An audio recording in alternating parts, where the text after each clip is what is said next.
हुसैन दलबई ने इसी को लेकर एक बड़ा बयान यहां पर दिया और कहा कि कुंभ में नहाने से आपके पाप धुलेंगे नहीं, और इसी पर अब बवाल खड़ा हो गया है। देखिए इस रिपोर्ट में।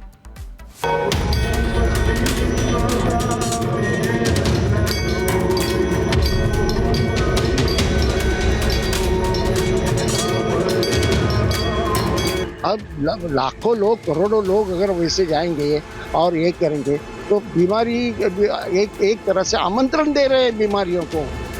एक कहावत तो आपने सुनी होगी, मान न मान मैं तेरा मेहमान। ये कहावत महाराष्ट्र कांग्रेस के नेता हुसैन दलबई पर एकदम फिट, ठीक और सटीक बैठती है। कांग्रेस के नेता हुसैन दलबई का महाकुंभ से कोई लेना देना नहीं, सनातनी परंपरा का ज्ञान नहीं, महाकुंभ में स्नान करने की महिमा नहीं जानते, लेकिन हुसैन दलबई खामखा महाकुंभ पर सवाल उठा रहे हैं। हुसैन दलबई कह रहे हैं कि महाकुंभ से ज्यादा अच्छी व्यवस्था हज में रहती है। महाकुंभ में नहाने से पाप नहीं धुलेंगे, बीमारियां हो जाएंगी। इतनी सारी भीड़ को एक जगह नहाने नहीं जाना चाहिए। और कुंभ मेला में स्नान करने के बाद मेरा सब पाप धुआ जाएगा, साफ हो जाएगा और मैं निष्पाप बन जाऊंगा, ऐसा लोगों को लगता है। गंगा माई में स्नान लेते हैं तो मेरे ख्याल से कितनी गंदगी होती होगी। वहाँ जिस तरह से लोग रहे हैं उनका कुछ इंतजाम नहीं, इसकी वजह से यहाँ बड़े पैमाने पर तो बीमारियां फैल जाएंगी। अब हुसैन दलबई को कौन बताए, कौन समझाए कि महाकुंभ में स्नान की परंपरा और महत्व ही सनातन धर्म में इतना है कि करोड़ों असंख्य लोग स्नान को पहुंचते हैं। लेकिन ये तो वही बात हुई कि जबरन सवाल उठाने हैं तो उठा रहे हैं।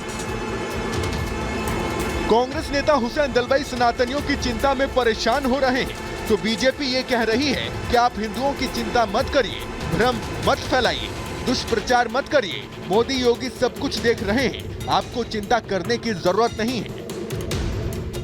इस प्रकार से ये टिप्पणी करना कांग्रेस की सनातन हिंदू विरोधी मानसिकता को दर्शाता है। हिंदू को और हिंदू आस्था को दो गाली ताकि मिले वोट बैंक की ताली, यही इनकी प्रणाली। ये पहली बार नहीं है जब महाकुंभ को फ्लॉप शो बताने की कोशिश हो रही है। अखिलेश यादव तो जब से महाकुंभ शुरू हुआ है तब से कुछ न कुछ महाकुंभ को लेकर कह रहे हैं। लेकिन कांग्रेस नेता हुसैन दलबई के बयान से लगता है कि उन्हें महाकुंभ से ज्यादा इस बात से दिक्कत है कि महाकुंभ में सनातनी एकता दिख रही है। करोड़ों लोग एक साथ दिख रहे हैं, जो कहीं न कहीं शायद उन्हें परेशान कर रहे हैं। Bureau report, Republic Bharat. और सवाल उठाने वालों में पप्पू यादव का भी नाम शामिल है, और महाकुंभ को लेकर कैसे उनकी तरफ से बयान दिया गया, सवाल उठाए गए हैं, वो भी जरा सुनिए। बाबा तो बाप रे बाप, बाबा लोग तो चोर है, ये कोनो कर्म का है सब। ये सब तो दुनिया का सारा कुकर्म, राम रहीम आसा राम, पगला अगला ढगला, ये सब कोनो कोर्म है। ये सब तो कोर हो चुका है। गीता के विरोधी है ये लोग। ये जो ढोंगी बाबा सब बैठाए हुए हैं, सबको ये क्या करेंगे? कोई भी बाबा अच्छे नहीं है। एक कोट बाबा कौन का अच्छा? 10,000 करोड़ का बाबा लूट के अच्छा? 1 लाख करोड़ का बाबा अच्छा? 2 लाख करोड़ का बाबा अच्छा? बाबा वो अच्छा ना जो साधना करते हैं। तो 1% संत होंगे, ऋषि होंगे, 99% बाबा ढोंगी है, चरित्रहीन है, कुकर्मी है, और ये जनता को गुमराह करता है, ठगता है। ये चमत्कार के नाम पर जनता को अपना पैर छुआता है। ऐसे बाबा और ऐसे नेताओं से इस कंट्री को बचाना चाहिए। और चलिए आगे बढ़ते हुए अब बात करेंगे बागेश्वर धाम के पीठाधीश्वर धीरेन्द्र कृष्ण शास्त्री की, जो महाकुंभ में पहुंचे, आस्था की डुबकी उन्होंने लगाई और साथ ही एक बार फिर से हिंदू राष्ट्र की हुंकार भी भरी। साथ ही उन्होंने कहा, हिंदू राष्ट्र जब तक नहीं होता शांति से नहीं बैठेंगे। बागेश्वर धाम के पीठाधीश्वर पंडित धीरेन्द्र कृष्ण शास्त्री जी प्रयागराज में मौजूद हैं। बहुत बहुत स्वागत है रिपब्लिक भारत से बातचीत करने के लिए। बहुत बहुत धन्यवाद। आपके सभी दर्शकों को भी बहुत बहुत धन्यवाद। रिपब्लिक भारत के सभी टीम को धन्यवाद। 144 साल बाद ये महाकुंभ होने जा रहा है, प्रयागराज में चल रहा है, अलग तरह की तैयारियां दिख रही हैं। इससे सनातन को जागृत करने में, सनातनियों को जोड़ने में कितनी मदद मिलेगी? क्योंकि आपने जो इतनी लंबी पदयात्रा की थी वो देश विदेश के लोगों ने देखी, पुरजोर आपने प्रयास किया, यहाँ से क्या और आगे? हमारी जो पदयात्रा पूर्व में हुई है, जो 9 दिन की लगभग पदयात्रा थी, उस 9 दिन की पदयात्रा का प्रभाव अगर देश के कोने कोने तक पहुंचा है, तो महाकुंभ का प्रभाव पूरे यूनिवर्स में पहुंचा है निश्चित रूप से। ये अनूठा विहंगम दृश्य, ये साधु संतों का संगम, ये गुरु परंपरा का संगम, ये विभिन्न मतों के लोगों का संगम, मंथन, एकत्व, अपनत्व, दिव्यता, भव्यता, सनातन के प्रति सरकारों की कितनी भूमिका होनी चाहिए, उसका भी एक नया प्रतीक के रूप में हमें ये महाकुंभ दिखाई पड़ा है। तो निश्चित रूप से ये महाकुंभ की चर्चा पूरे यूनिवर्स में है। और कल परसों में हम देख रहे थे सोशल मीडिया पर, टीवी पर, कि सैटेलाइट के द्वारा भी फोटो भेजे गई और अनूठा नक्शा, भारत की तरह नक्शा दिखाई पड़ा। तो इसका बहुत बड़ा महत्व है, ठीक उतना ही महत्व है जितना चेहरे में नाक का महत्व है। आपने जब सरकार का जिक्र किया तो योगी आदित्यनाथ ने कल यहाँ से एक बयान दिया कि सनातन की तुलना झाड़ से नहीं होनी चाहिए, ये जितना ज्यादा बढ़ेगा, फलेगा, फूलेगा, उससे बाकी जो मजहब है वो भी सुरक्षित रहेंगे। बात बिल्कुल सही है। बाप आखिर बाप होता है। बाप सुरक्षित रहेगा तो बेटा निश्चित रूप से पल्लवित होगा, पुष्पित होगा, आगे बढ़ेगा। और बाप को कोई मिटाने की कोशिश करेगा तो बेटा स्वतः ही डैमेज हो जाएगा।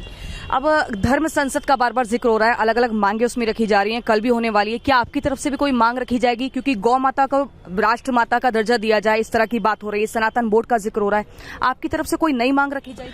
अब बहुत मांगों में अब हम अपनी कोई मांग रखें भी तो उसका कोई मायना नहीं है। हमारी तो वही पुरानी एक ही मांग है, हिंदू राष्ट्र बना दो, ये सब अपने आप हो जाएगा। तो हिंदू राष्ट्र जिस दिन बनेगा उस दिन हिंदू राष्ट्र के प्रोग्राम में ये भी है कि गाय माता राष्ट्र माता होगी। जिस दिन हिंदू राष्ट्र बनेगा उस दिन में ये भी एक प्रोग्राम है कि मंदिर सरकारी अधिग्रहण से मुक्त होंगे। जिस दिन हिंदू राष्ट्र बनेगा उस दिन मंदिरों का चढ़ावा हज यात्रियों पर खर्च नहीं होगा। 1 लाख करोड़ सरकार के हाथ में नहीं जाएगा, वो 1 लाख करोड़ रुपया मंदिरों का दीनहीन, गौशाला और जो है अस्पतालों में और दीनहीन लोगों में खर्च किया जाएगा। तो हमें लगता है हिंदू राष्ट्र बहुत ज़्यादा जरूरी है, अति से ज़्यादा जरूरी है। और हम भी यही कहेंगे कि हम भी कुंभ में आए हैं, डुबकी लगा रहे हैं, तो हमको भी वही दक्षिणा देनी चाहिए। दक्षिणा के रूप में हिंदू राष्ट्र दे देना चाहिए। महाराज, जब आपने हज का जिक्र किया है तो कांग्रेस नेता हुसैन दलवाई ने एक बयान दिया। उन्होंने कहा कि ये कुंभ में स्नान करने से कुछ नहीं होगा, इसमें बीमारियां फैलेगी, बीमार व्यक्ति स्नान करेगा, सुरक्षित व्यक्ति को बीमार करेगा, हज की व्यवस्था ठीक होती है, वहां जाना चाहिए। हम उनको यही कहेंगे कि थोड़ा कायदे में रहें, इस प्रकार के बयान देने से आप बचें। वरना हम यूं भी कह सकते हैं कि बकरीद में भी बहुत ज़्यादा बीमारियां फैलती हैं और रोड खराब हो जाते हैं। और इन चीज़ों से बचें, वरना हम भी टीका टिप्पणी करने में माहिर हैं और हम ऐसे ही करेंगे कि तुम्हें नानी याद आ जाएगी। आप यहाँ पर आए हैं, ये कहा गया था कि एक कथा की जाएगी, सनातन बोर्ड को लेकर मांग की जाएगी, धर्म संसद किया जाएगा, क्या कुछ और उद्देश्य रहेगा यहाँ? 27, 28, 29 तारीख को हम जहाँ बैठे हैं, अभी ये परम पूज्य श्री परमार्थ निकेतन वाले परम पूज्य अनंत श्री विभूषित पूज्य श्री चिदानंद मुनि जी महाराज जी की छत्र छाया में यहाँ 3 दिन तक हनुमान कथा का 27, 28 और 29 तक ये करेल घाट के पास में है। और यहाँ परमार्थ निकेतन वाले पूज्य महाराज जी की सानिध्यता में कथा होगी और 29 तारीख तक ये कथा विराम होगी। पर 30 तारीख को यहाँ विशाल संत सम्मेलन है और जिसमें हिंदू राष्ट्र के लिए हम बात नहीं करेंगे, करना क्या है और बनेगा कैसे, इस पर चर्चा करें। अच्छा, ये भी बताइए महाराज जी, हम देख रहे हैं कि जब से महाकुंभ की शुरुआत हुई है, कोई IITN बाबा है, उनका एक अलग रूप दिख रहा है, वो वायरल हो रहे हैं, अलग अलग तरीके से वो धारणा रख रहे हैं। हर्षा रिछारिया जैसे कोई लोग वायरल हो रहे हैं, ममता कुलकर्णी जो है बॉलीवुड एक्ट्रेस थी, अब वो महामंडलेश्वर बन गई है। इसको लेकर एक पक्ष ऐसा भी, एक धड़ा ऐसा भी है जो विरोध कर रहा है। आपका क्या कहना है? क्या इसके माध्यम से सनातन की जो ताकत है वो मजबूत होगी या कहीं ना कहीं बिखराव? नहीं। संत बनना अलग है और हो जाना बहुत अलग है। संत बनना बहुत सरल है कि आप भी एक काम करो जैसे उन्होंने किया है, तो आप भी एक काम करो, बढ़िया भगवा रंग के कपड़े पहन लो, एक रुद्राक्ष की माला पहन लो हो गए आप भी महामंडलेश्वर। ये बनना है, हो जाना अलग है। होना अंदर से प्रकट होता है, जैसे घी मक्खन से प्रकट, दही से प्रकट होता है, मक्खन से घृत प्रकट होता है, वैसे ही संतत्व भी अंदर से प्रकट होता है। किसी के कहने पर, पॉपुलैरिटी पर, आर्थिक संपन्नता पर, इकोनॉमी संपन्नता पर आप संत नहीं हो सकते हैं। इसीलिए तो ये महान है कि आप सब कुछ हो सकते हैं। आप धन के बल पर सब कुछ हो सकते हैं और पॉपुलैरिटी के बल पर आप सब कुछ हो सकते हैं, पर आप संत नहीं हो सकते हैं, क्योंकि संत हुआ नहीं जाता है, संत तो बना जाता है। और संत बनने के लिए संत बना नहीं जाता, संत हुआ जाता है। और होने के लिए अंदर से आपको वस्त्र धारण करने पड़ेंगे, भगवान। लेकिन सबके मिले जुले बयान है, वो कह रहे हैं हम लंबे समय से तपस्वी हैं, लंबे समय से हम साधना कर रहे हैं, हमें उसका फल मिला है, हम लंबे समय से इंतजार कर रहे थे, अब पूरी दुनियादारी हमने त्याग दिया, विदेश नहीं जाएंगे, भारत में रहेंगे, इस तरह के बयान दे रहे हैं। क्या इसमें लगता है कि सबकी स्वतंत्रता है, बोलने की सबको आजादी है और सबको अपने अपने विषय पर रखने की बात है।